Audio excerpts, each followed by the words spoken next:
it means that the profile will be composed of 1, 2, 3, 4 rectangles, and those rectangles will be stored inside this array with all the rectangles sorted in increasing time, like this.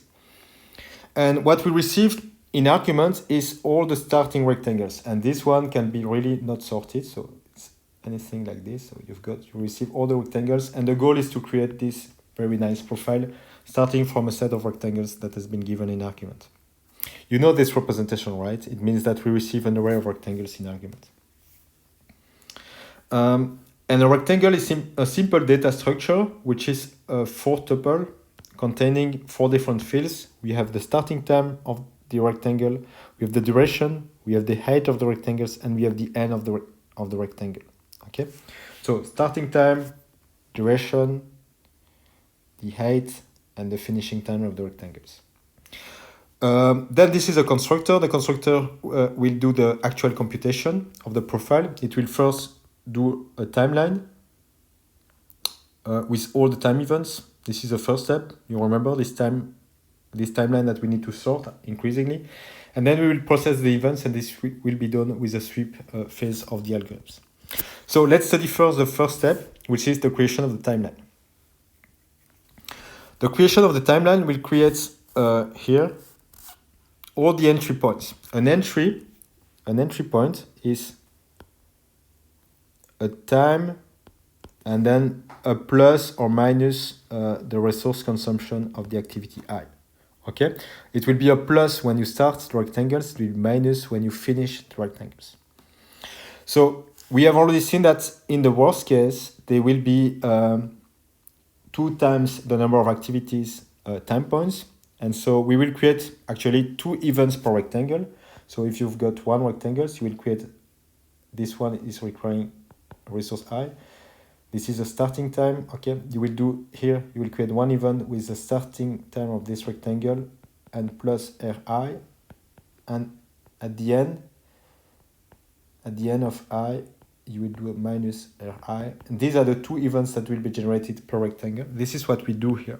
Okay, so for every rectangle, we create the first event, which is at the beginning of the rectangles, you do plus the resource height. Okay, the rectangle height, and at the ending time of this rectangle, you do minus the height of this rectangle.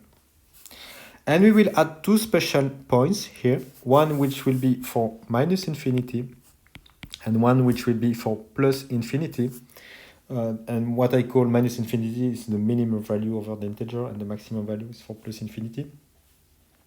And this will allow us to create a profile that will be very flat, that will start with minus infinity, go to 0, and then it will start the profile, okay, like this, and then we will have a 1 at 0 again at plus infinity.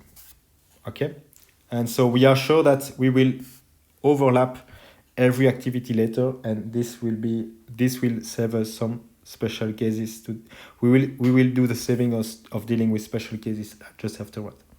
Then we do the sort. Okay, so this is, for instance, the merge sort. That takes n log n. We sort all the activities, all the not the activities, but the time points that we have added.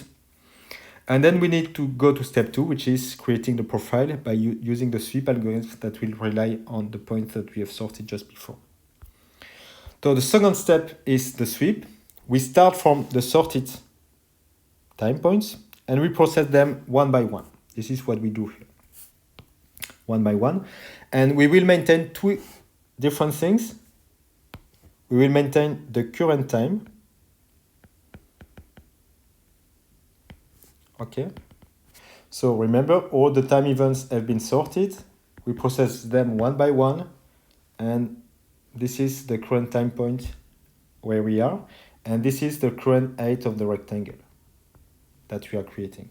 Okay, sweep height is the current height of the rectangle, and this is the current time. We start obviously at 0, and we start the time events at the first processing here, which is, if you remember, because we have introduced the minus infinity, this will be minus infinity. Okay, and then we process all the time points one by one. We take the next time t, the current height of the next time event. If the current time is different from the previous one, we can create a new rectangle. Okay? So if we are progressing, the next time event is using a different time point, we create the previous rectangle between the previous time point up to t, which is the new time point, and we create a new rectangle and we close it. And the height of this rectangle is the current sweep height. And then you augment the sweep height by plus edge, and this can be, if you remember, it can be plus some value or minus some value. It depends if you are closing or opening a new rectangle. And after that, we just convert the profile that we have collected, which was an array list, we convert it to an array with the two array methods. And if, okay, that's a profile.